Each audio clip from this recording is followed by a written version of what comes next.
Hello friends, welcome to our channel. और आज Nifty, कल जैसे हमने बताया था आपको कि कल मार्केट में एक थोड़ा सा पुल बैक आ सकता है, नीचे की साइड भी एक रिवर्सल का दिख रहा था।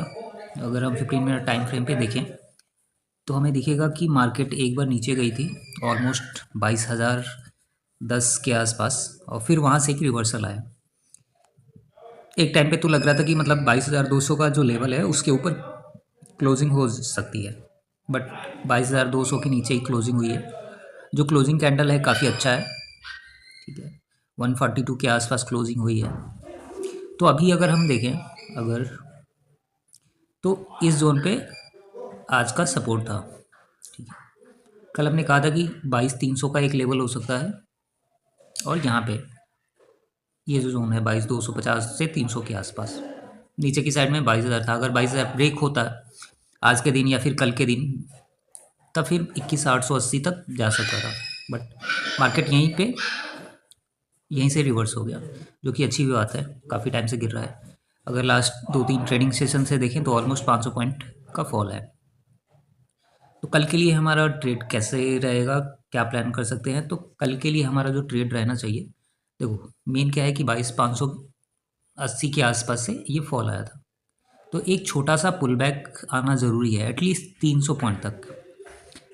मार्केट जब भी फॉल करता है तो इतना बड़ा फॉल हो चुका है 500 पॉइंट का, तो एक पुल बैक मिलेगा, एक रिवर्सल आएगा, और फिर मार्केट इस लेवल को टेस्ट करने के लिए आएगा। अगर मार्केट में डीप करेक्शन होना है तो इस लेवल को ईजिली ब्रेक कर देगा। 22,300 22,400 के आसपास जाएगा, फिर एक शार्प फॉल दिखेगा, और ये जो लेवल है जो कि सपोर्ट की तरह काम करेगा, हो सकता है कुछ दिन के लिए, तो ये ब्रेक हो जाएगा, फिर मार्केट नीचे आ जाएगी। पहली सिनेरियो ये है। दूसरी सिनेरियो ये है कि यहीं पे मार्केट या तो घूमे या तो इसको सपोर्ट की तरह ट्रीट करे, और फिर यहाँ से एक अच्छा खासा रिवर्सल हो जाए 22,600 22,800 तक। ये भी पॉसिबल है, बट अभी वो पॉसिबिलिटीज़ ज़्यादा मतलब कन्विंसिंग नहीं लग रही है।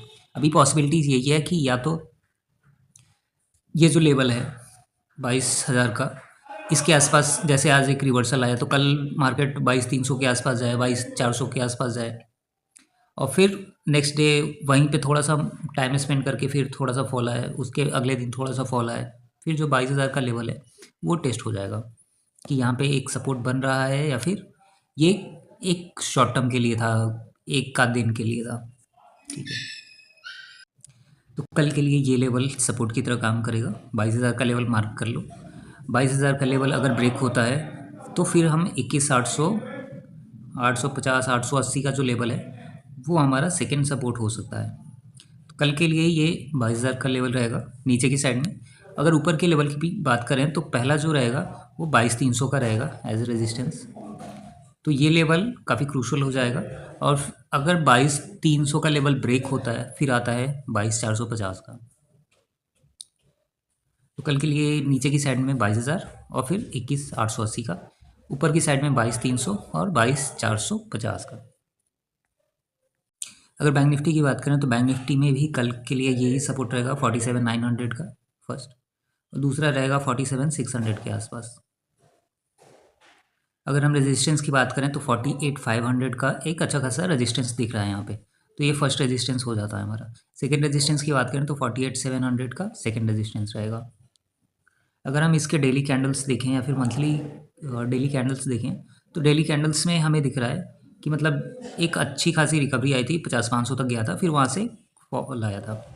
तो अभी के लिए हमारा आई मीन कल के लिए यही है, और बाकी देखते हैं। अभी अभी एक्चुअली क्या है ना, मार्केट में कुछ ऐसा पॉजिटिव न्यूज़ नहीं है, कोई ऐसा पॉजिटिव इवेंट नहीं है जिसकी वजह से मार्केट में एक बाइंग आए।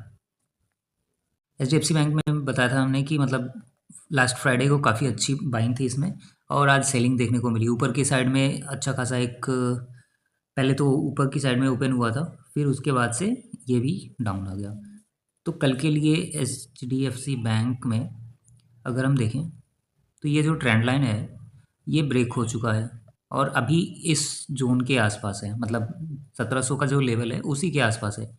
तो कल एक छोटा सा स्टॉप लॉस रख के हम ट्रेड कर सकते हैं। 1700 का एक पहला सपोर्ट रहेगा, एंड सेकंड सपोर्ट रहेगा 1680 के आसपास। अगर हम रेजिस्टेंस की बात करें तो 1720 और 1740 का ऊपर की साइड में रेजिस्टेंस दिख रहा है। रिलायंस की बात करें तो रिलायंस 1210 के आसपास ओपन हुआ था और फिर यहाँ पे ओपन होने के बाद से ये जो जोन है ना, ये रेजिस्टेंस की तरह काम कर रहा है। काफ़ी टाइम से यहाँ पे साइडवेज था और फिर आज शार्प फॉल आई। फॉल के बाद से 1160 पे थोड़ा सा एक सपोर्ट लेके फिर मार्केट 15 पॉइंट ऊपर चला गया। तो अभी देखने वाला सिनेरियो कल के लिए ये रहेगा कि 1160 अगर ब्रेक करता है, फिर 1140 और 1130 तक हम देख सकते हैं इसको। अगर ऊपर की साइड की बात की जाए तो 1200 का जो लेवल है वो थोड़ा सा एक साइकोलॉजिकल लेवल है, इस रेजिस्टेंस की तरह शो कर सकता है। बाकी अभी ऐसा कुछ इसमें दिख नहीं रहा है रिलायंस में। रिलायंस का जो डेट है वो बढ़ता जा रहा है, तो ये भी रीज़न है। Q3 के जो रिजल्ट्स थे, अभी जो रिजल्ट्स आएंगे, इवन जो जीडीपी का डाटा है वो भी आना है, तो वो अगर अच्छा रहा, इंडिया के फेवर में रहा, तो इंडियन मार्केट में हो सकता है शॉर्ट टर्म के लिए बाइंग दिख सकती है। आज अगर देखें तो आज एफआईआई ने ऑलमोस्ट 4788 करोड़ की सेलिंग की है।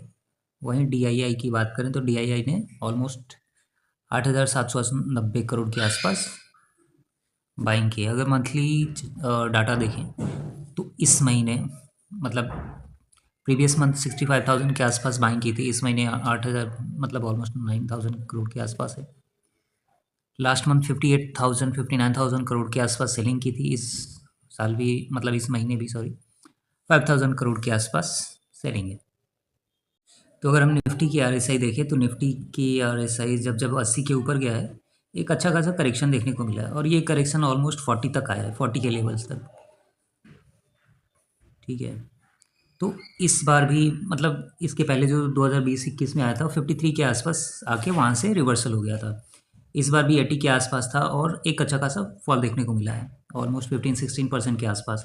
तो अभी आरएसआई देखें तो 53 के आसपास है, तो ये क्या होगा, या तो 40 के आसपास आए, 42-43 के आसपास, जैसे कि इसने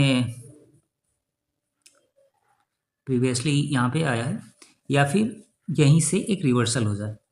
तो अभी तो कुछ ऐसा रिवर्सल वाला दिख नहीं रहा है कि मतलब एकदम से रिवर्सल के लिए कुछ हो जाए। वैसे पता नहीं र्यूमर्स है या फिर गवर्नमेंट की तरफ से कुछ होगा, बट एक बिजनेस स्टैंडर्ड में आर्टिकल छपा हुआ था कि एलटीसीजी और एसटीसीजी पे थोड़ा सा फोकस कर रहे हैं। मतलब अभी बात चल रही है, पता नहीं होगा नहीं होगा, गॉड नोज। तो अगर उसमें थोड़ा सा भी रिलीफ मिलता है तो जो इंडियन इन्वेस्टर हैं, रिटेलर हैं या फिर इंस्टीट्यूशनल इन्वेस्टर हैं, उनके लिए काफ़ी रिलीफ होगा और जो एफआईआई है उसको थोड़ा सा मार्केट अट्रैक्टिव दिखना स्टार्ट हो जाएगा, अगर कुछ डिस्काउंट होता है यहाँ पे तो, टैक्सेशन में रिलीफ मिलता है तो।